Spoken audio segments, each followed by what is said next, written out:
पहिला उहाँमाथि सेटिङ गरेको भनेको आरोप लागेको थियो, पछि उहाँले नै के गर्नु भने अरूलाई सेटिङ गरेको भनेर लगाइदिनु भयो आरोप। र यी सबै स्थितिले हेर्दाखेरि के देखिन्छ भने मुद्दा प्रधानमन्त्री ओलीले के नै हार्ने सम्भावना प्रबल र पर्याप्त के रूपमा रहेको पनि स्थिति देखिन्छ। वरिष्ठ अधिवक्ता वर्णबहादुर कार्कीज्यू, नागरिक अनलाइन टिभीमा यहाँलाई म धेरै धेरै स्वागत गर्न चाहन्छु सर। धन्यवाद। प्रधानमन्त्री केपी शर्मा ओलीले स्पष्ट रूपमा 23 जना जो हुनुहुन्छ प्रधानमन्त्रीको खिलाफमा सर्वोच्चमा हस्ताक्षर गर्नुभएको छ नि संसद विघटनको विपक्षमा, उहाँहरूलाई सोमबारसम्ममा त्यो हस्ताक्षर फिर्ता गर्नुहोस्, नगरेको खण्डमा पार्टी एकता भङ्ग हुनेछ भनेर ओलीजीले स्ट्रिक्टली बोल्नु भएको छ। यसको कारण के हो? सर्वोच्चको फैसला नजिक छ, यति बेला ओलीज्यूले यो जुन कदम लिनुभएको छ यसलाई कसरी हेर्नुहुन्छ तपाईँ? यो हप्ता र आगामी हप्ता नेपालको राजनीति अलिकति उथल-पुथल स्थितिबाट गुज्रिने के भने सम्भावना छ। अहिले सर्वोच्च अदालतमा संसद पुनर्स्थापनाको मुद्दा जुन चलिरहेको छ, त्यो मुद्दा सम्भवतः आउने हप्ता मंगलबार बुधबारसम्ममा निर्णय आइसक्ने अवस्थामा छ। र त्यो सर्वोच्च अदालतको जुन हुने जुन फैसलाले नेपालको राजनीति को दिशा र गति पनि निर्धारण गर्नेछ। त्यसपछि अर्को त्यो फैसलाले प्रधानमन्त्री ओलीको राजनीतिक भविष्य, त्यसपछि ओलीसँग के नै भिन्न के भनेदेखि मत राखेका खनाल नेपाल समूह, त्यसपछि नेपाली कांग्रेसको के भन्दै नेपाली कांग्रेस भयो, माओवादी केन्द्र भयो, समाजवादीका के उपेन्द्र यादव, यिनीहरूको समेत के गर्ने के भविष्य निर्णय गर्ने अथवा त्यसले एउटा गम्भीर प्रभाव पार्ने के उनीहरूको राजनीतिमा गम्भीर प्रभाव पार्ने सम्भावना छ। त्यसकारण के भने अब अहिले चाहिँ प्रधानमन्त्री ओली चाहिँ अहिले के देखिनुहुन्छ भनेदेखि सर्वोच्च अदालतलाई दबाव, प्रभाव, लोभ, लालच जे जसरी हुन्छ त्यसलाई आफ्नो प्रभावमा पारेर आफ्नो अनुकूलको निर्णय गराउने भन्ने किसिमको उहाँको अति आत्मविश्वास जुन थियो, त्यो सर्वोच्च अदालतले के भनेदेखि केही समय यता उसले निभाउन थालेको स्वतन्त्र र निष्पक्ष जो भूमिका छ नि, त्यो भूमिकाबाट प्रधानमन्त्री ओली अब के अलिकति अतालिनुको भएको स्थिति छ र अहिले हताश मनोस्थितिमा हुनुहुन्छ। उनीहरूले अब उहाँको स्थिति के भने यो अब सर्वोच्च अदालतकोबाट किन आउने जो फैसला हो, संविधानको के भने सही व्याख्या हुँदा त आफ्नो अनुकूल त फैसला आउन सक्ने अवस्था छैन। त्यसकारण सर्वोच्च अदालतको फैसलालाई विवादित बनाउने अथवा अझै पनि त्यसलाई रुमल्न के गर्न सकिन्छ भन्ने किसिमको दाउ अन्तर्गत नै प्रधानमन्त्री ओलीले के गर्नुभयो भने पहिला खनाल नेपाल समूहसँग मिल्दै नमिल्ने भन्ने किसिमको मनस्थितिमा के भने रहनु भएको, त्यही अनुसारको अभिव्यक्ति दिने राख्नु भएको, उहाँका गुटका मान्छेहरूले पनि त्यही भनिरहेको स्थिति थियो।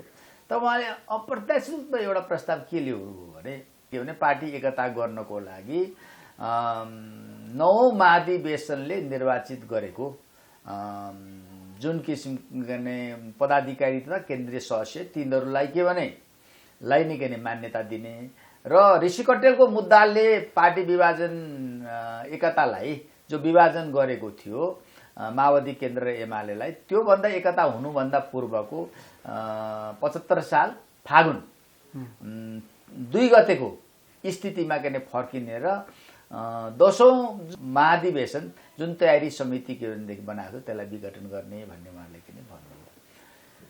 भनेपछि एउटा चाहिँ त्यहाँ बाहिर राजनीति उसमा के चर्चा चल्यो भने अब ओली एकताको पक्षमा उभिएको हो कि भन्ने किसिमको एउटा चर्चा के भनेदेखि चलेको नै थियो। तर उहाँले त्यो चाहिँ के गर्नुभयो भने त्यो एकता गर्नको लागि त्यो के भने 10औं महाधिवेशन तयारी समिति विघटन गर्ने भनेको होइन रहेछ।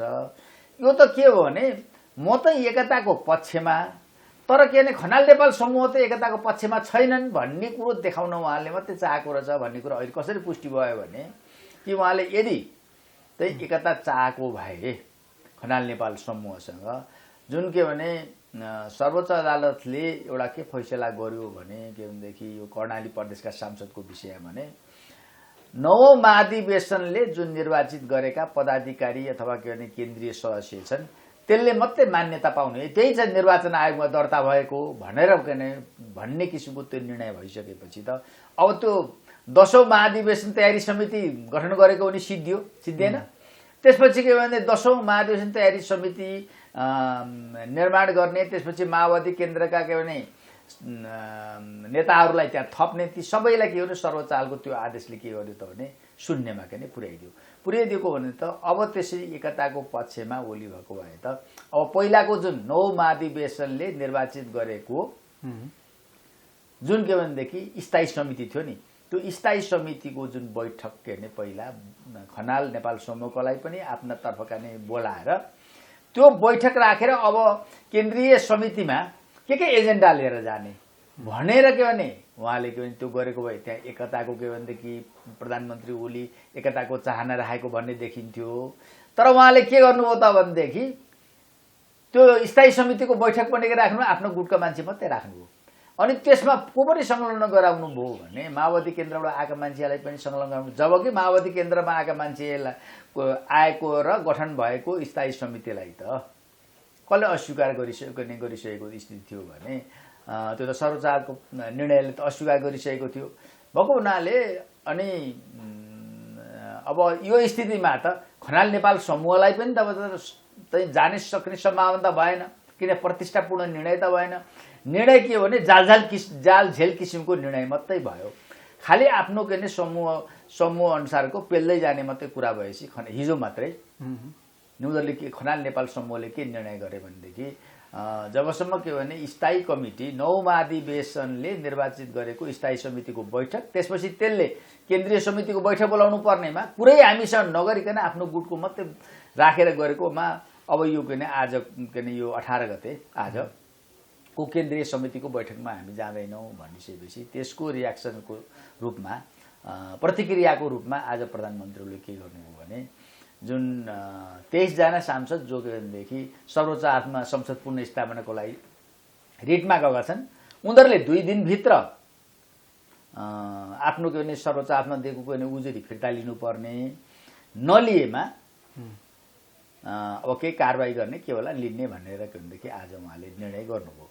र यसले त के देखाउँछ भनेदेखि प्रधानमन्त्री ओली बाहिर एकता म चाहने तर एकता विरोधी खनाल नेपाल समूह भनेर देखाउने, तर वास्तवमा के भने एकता गर्ने पक्षमा ओली के भनेदेखि रहेको देखिँदैन। र अब सम्भवतः भोलि उहाँकै यो के भनेदेखि अब आज त के शुक्रबार हो, अब भोलि शनिबार हो, आइतबार फेरि मुद्दा के छलफल क्रममा छ, आइतबार सोमबारसम्ममा केही के भने खनाल नेपाल समूहमा रहेका पूर्व सांसदहरूलाई कुनै के भनेदेखि एउटा के भने अथवा के भने लोभ लालच विभिन्न जसरी दिएर हुन्छ उनीहरूलाई कसैलाई चुकाएर के भने एउटा निवेदन सर्वोच्च अदालतमा हाल्न सकिन्छ कि त्यो हाल्दाखेरि के हो भने सर्वोच्च अदालतलाई के भने एउटा के भनेदेखि लयमा अहिले सर्वोच्च अदालतको बहस भइरहेको छ नि, त्यसलाई केही गर्ने विवाद बनाउने भन्ने किसिमको के हुनसक्छ। तर हुन त त्यो त्यसरी हाले पनि संवैधानिक कानुनी रूपमा त खास त्यसले त अर्थ त राख्दैन, नराखे पनि के हो भने होइन यसरी सांसदहरू के भने निवेदकहरू केहीले फिर्ता लिएको स्थिति हो भने एउटा बखेरा निकाल्नको लागि यो आजको एउटा तुरुप फ्याँके जस्तो मलाई लाग्छ। कार्कीज्यू यसैमा नि जस्तो अब यो उहाँहरूलाई जसरी भनिएको छ हस्ताक्षर फिर्ता गर्नको लागि होइन, त्यो फिर्ता नगरेको खण्डमा ओलीजीले दिएको समय सीमा सोमबारसम्म, त्यो नगरेको खण्डमा उहाँहरूलाई पार्टीबाट निष्कासन गर्ने अर्थात् कस्तो कारबाही हुन्छ 23 जना जो छन् नि हस्ताक्षर गर्नेहरू उहाँहरूलाई?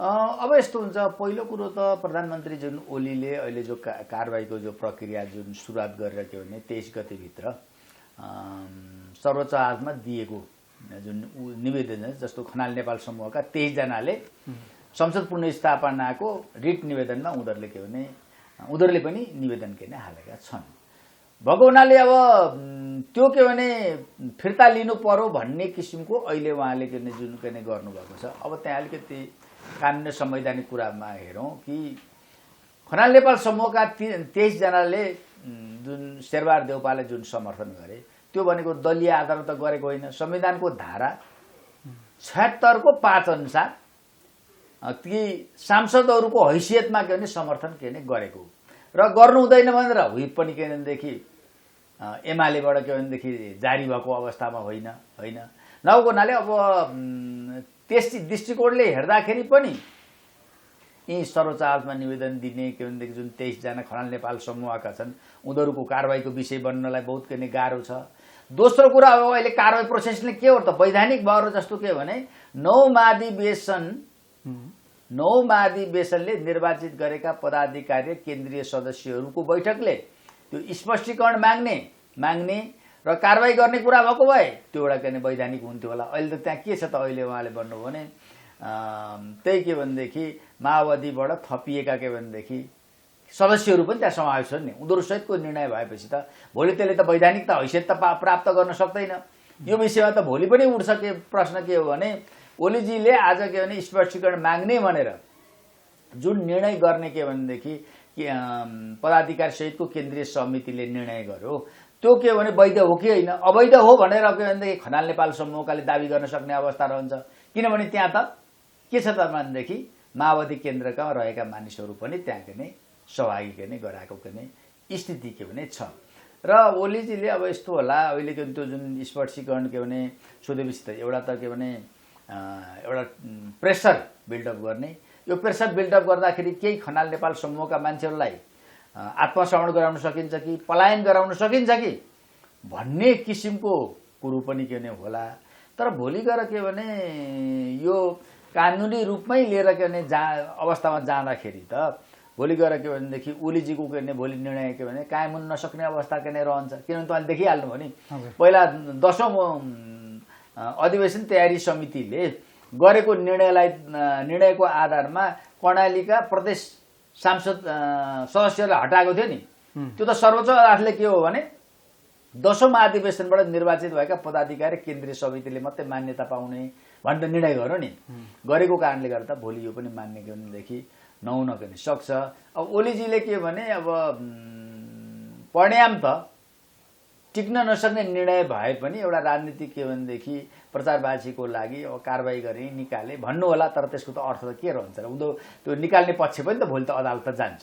जस्तो एकता अब जुन किसिमले चाहिँ दुईटा समूह बनेको छ एउटै सत्तारूढ दलभित्र ओली र खनाल नेपाल समूह उहाँहरूको जुन यो लामो श्रृङ्खला चल्यो अब लगभग यो चाहिँ एकदमै क्लाइमेक्सतिर आइपुगेको अवस्था उहाँहरूको एकताको सम्भावना चाहिँ लगभग टरेको हो अर्थात् अझै पनि झिनो आशा चाहिँ बाँकी छ यसमा। अब पहिलो कुरा त यो अहिले खनाल नेपाल समूह र ओली समूहको बिचको जुन एकता छ नि हजुर त्यो एकतामा जबसम्म ओली इमान्दारीपूर्वक एकताको पक्षमा के भनेदेखि उभिँदैनन् तबसम्म के भने एकता हुने सम्भावना छैन। र अहिलेसम्म देख्नुहोस् के भने ऋषि कट्टेलको मुद्दामा जुन के भने 77 फागुन 23 गतेले माओवादी केन्द्र र एमालेलाई छुट्याइदियो नि अलग अलग बनाइदिइसकेपछि त्यसपछिको ओलीको त्यसपछिकोले ओलीले गरेका गतिविधि र अहिलेसम्मका तपाईँ हेर्नुहोस् उहाँले के भने त्यसपछि खनाल नेपाल समूहले तुरुन्त फर्किने भनेर निर्णय गरे। उनीहरू कहिलेदेखि आउँछन् भनेर तुरुन्त के गर्नुभयो भने आफ्नो गुटको मात्रै बैठक राख्नुभयो 77 फागुन 28 गते र 10औं महाधिवेशन तयारी समिति बनाउनु भयो। र अहिले पनि तपाईँ देख्नुहोस् के भने यो के भनेदेखि 9औं महाधिवेशनले निर्वाचित गरेको पदाधिकारी यो के भने पोलिट ब्युरोको बैठक स्थायी समितिको बैठक बोलाएर केन्द्रीय समिति बोलाउनु पर्नेमा उहाँले पनि त्यहाँ के छलछाम गरेको देखिन्छ नि भएको हुनाले। र ओलीको के नियत देखिन्छ भने कि जे जति खनाल नेपाल समूहमा रहेका मान्छेलाई आत्मसमर्पण गराउन सकिन्छ कार्यकर्ता लेभललाई तिनीहरूलाई गराउने नेताहरूलाई के गर्ने भनेदेखि किनारा लाउने भित्र के प्रवेश गर्न नदिने र एमाले के भने एक छत्र आफ्नो मात्रै बनाउने भन्ने किसिमको त उहाँको निरन्तर के भने त्यो उहाँले गरेका गतिविधिबाट के देखिन्छ। र अब ओलीले नचाहेपछि खनाल नेपाल समूहले मात्रै चाहेर त एकता हुने पक्षमा त सम्बन्ध छैन। फेरि अर्को यहाँ समस्या के भइसक्यो स्थिति आइसक्यो भने अहिले खनाल नेपाल समूहले पनि देशव्यापी रूपमा उनीहरूको के गर्ने राजनीतिक संरचना सम्बन्धहरू निर्माण गरिसके तिनीहरूले आफ्नो तरिकाले काम गरिसके। त्यो स्थितिमा चाहिँ अब एकता गर्ने कुरा त के भने कमिटीहरू नै बनिसकेपछि मिलाउनु त बहुत के गाह्रो हुन्छ। त्यहाँ त के भने एउटा एक अर्कालाई नसहने एडजस्ट गर्न नसक्ने मनस्थिति। त्यसमा पनि तपाईँ देख्नुहुन्छ सबभन्दा अहिले एकताको के भने विरुद्धमा उभिएका मान्छे को देखिन्छन् भने ओली समूहका बढी देखिन्छन्। अब हामीले के भनेदेखि राज्य सत्ता सबै हामी चिज छ। यो खनाल नेपाल समूहका मान्छेलाई ल्याएर के भने हाम्रो किन भागबण्डा गर्ने, शक्तिको भागबण्डा गर्ने अथवा त्यसबाट हुने लाभको भागबण्डा गर्ने भन्ने मनस्थितिमा उनीहरू के भनेदेखि देखिन्छ। र फेरि अर्को कुरा चाहिँ फेरि के हो भने अहिले खनाल नेपाल समूह पनि ओलीबाट निकै टाढा पुगिसकेको स्थिति छ। त्यो टाढा पुर्याउने काम पनि ओलीले गरे। अब कसरी भन्नुहुन्छ भने अहिले तपाईँले हेर्नुहोस् के भने एउटा त उनीहरूको देशव्यापी रूपमा अलग्गै संरचना के निर्माण भइसक्यो एउटा कुरा। दोस्रो कुरा अहिले के भने ओलीले संविधान व्यवस्था सिद्ध्याउन खेलिरहेको खेलको विरुद्धमा अहिले एमालेको के भने माधव कुमार नेपाल जुन के नेता खनाल नेपाल समूहका ऊ अहिले के भने 5 दलीय गठबन्धन र मोर्चामा पनि ऊ संलग्न भएको स्थिति छ। अनि सर्वोच्चको अदालतको मुद्दामा पनि के भने जोडिएको स्थिति छ। ती दोस्रो कारण भए। तेस्रो कारण भनेको के हो भने अहिले ओली भनेको एमाले भित्रको एउटा क्यान्सर लागेको के हो भने अङ्ग जस्तो हो। ओलीसँग एकता गर्नु भनेको मतलब के हो भने अहिले जुन ओलीको जुन छवि यसरी बिग्रेको छ नि आम जनतामा। हजुर। र ओली के भने संविधान बिन्दै अलोकतान्त्रिक जतिको पनि के भनेदेखि अहिले बदनाम के ने पात्रको रूपमा ओलीको समूह के ने देखिन्छ। र मैले अघि के ने भने के भने क्यान्सरको जस्तो भने नि। अब क्यान्सरको शरीरको कुनै अङ्गमा लाग्यो भने त्यसलाई के भने काटेर फ्याँक्दियो भने बाँकी अङ्ग बचाउन सकिन्छ।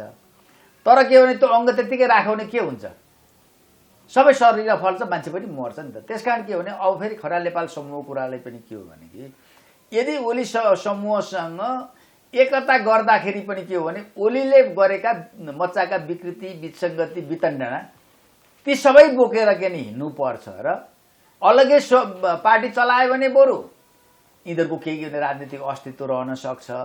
तर ओलीसँग जाँदाखेरि के भने ओलीसँगै के गर्नुपर्छ, उनीहरू पनि डुब्नु पर्ने स्थिति हुन्छ। त्यो भएको यो स्थितिमा ओली पनि एकता नचाहने र खनाल नेपाल समूहले पनि आफ्नो राजनीतिक एउटा भविष्यलाई के हेरेर मिल्ने सम्भावना त अब के टर्दै गए जस्तो लाग्छ मलाई। सर अर्को प्रसङ्ग चाहिँ जस्तो अब हामी यति बेला सर्वोच्च अदालतमा जुन संसद विघटनको सुनवाई भइराखेको छ त्यो लगभग अन्त्यतिर छ र त्यसको फैसला आउने तर्खर नै छ भनौँ, आगामी हप्ता त्यो आउने नै छ। अब जस्तो अहिलेको ट्रेनले र जसरी बस भइराखेको छ, सरकारी पक्षका वकिलहरूको जुन किसिमको चाहिँ त्यहाँ चाहिँ प्रस्तुति देखियो, यी सबै कुराहरूलाई जोडेर हेर्दाखेरि संसद पुनर्स्थापनाको सम्भावना प्रबल बन्दै गइराखेको हो कि भनेर मान्छेहरूमा त्यो चाहिँ अहिले चाहिँ अलिकति त्यो खालको चाहिँ पर्सेप्सन बनेको छ। तपाईँले कसरी हेर्नु भएको छ यसलाई? अब हेर्नुहोस् न त, यो अदालतमा एउटा विचाराधीन रहेको विषयको मुद्दाको विषयमा यही हुन्छ भनेर निष्कर्ष निकाल्न होइन, तथ्य र प्रमाणहरूको आधारमा बोल्दाखेरि गाह्रो के नै हुन्छ, अलि बोल्नु पनि हुँदैन भन्छन्। तर के भने अहिलेसम्म आएको एउटा अनुमान गर्न भने मिल्छ। अब के भने सर्वोच्च अदालतले के भने के निर्णय गर्छ भोलि के नै निर्णय गर्ला होइन, जेसुकै निर्णय गरे पनि मान्नुपर्छ। तर उसले गरेको निर्णय उसको मेरिटमा उसले संविधान कानुनको सही व्याख्या गरे कि गरेन भन्ने कुरा त के भने छलफल हुन्छ, छलफलको विषय हुन्छ।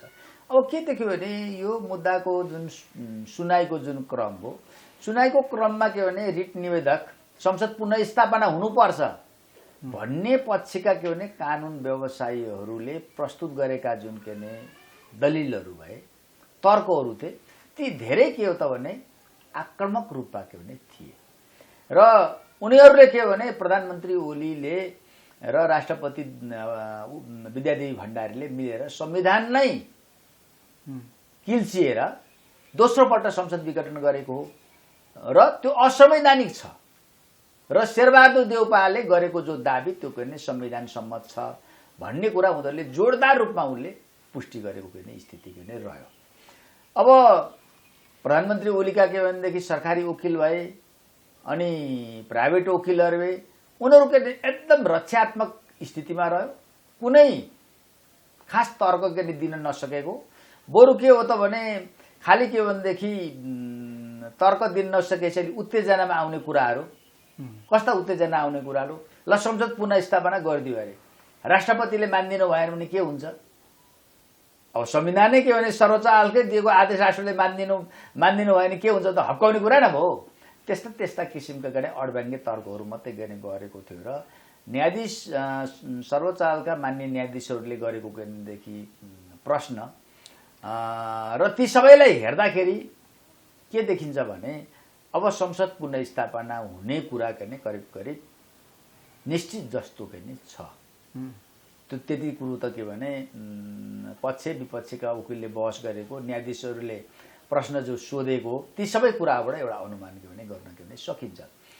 अब यो कुरा प्रधानमन्त्री ओलीले पनि महसुस के भने गरिसक्नु भएको छ भन्ने कुरा कहाँ देखिन्छ भने उहाँले के भनेदेखि पहिला अदालतको बडो के भने फ्यान भएको कुरा गर्नुहुन्थ्यो, पछि के भने अध्यादेशहरू के भनेदेखि खारेज गरिदिने अनि मन्त्री परिषद पुनर्गठन गरेकोलाई रोक दिने सबै गरिसकेको के भने सिलसिला उहाँले बडो आकर्षित भएर के भन्नुभयो भने पहिला उहाँमाथि सेटिङ गरेको भनेको आरोप लागेको थियो, पछि उहाँले नै के गर्नुभयो भने अरूलाई सेटिङ गरेको भनेर लगाइदिनु भयो आरोप, अदालतलाई पनि के भने सेटिङ गरे भन्ने किसिमको उहाँले के भने आरोप के भने लगाउनु भयो।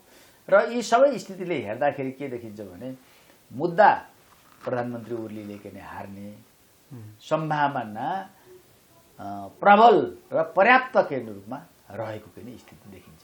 हजुर, त्यो चाहिँ अब चाँडै नै अर्को हप्ता नै हामीले त्यसको बारेमा थाहा पाइ नै हाल्नेछौँ। आउँछ, त्यो परिणाम आउँछ। हुन्छ सर, अमूल्य समय दिनुभयो यहाँको गहन विचार विश्लेषणका लागि पुनः एकपटक धेरै धेरै धन्यवाद सर। धन्यवाद।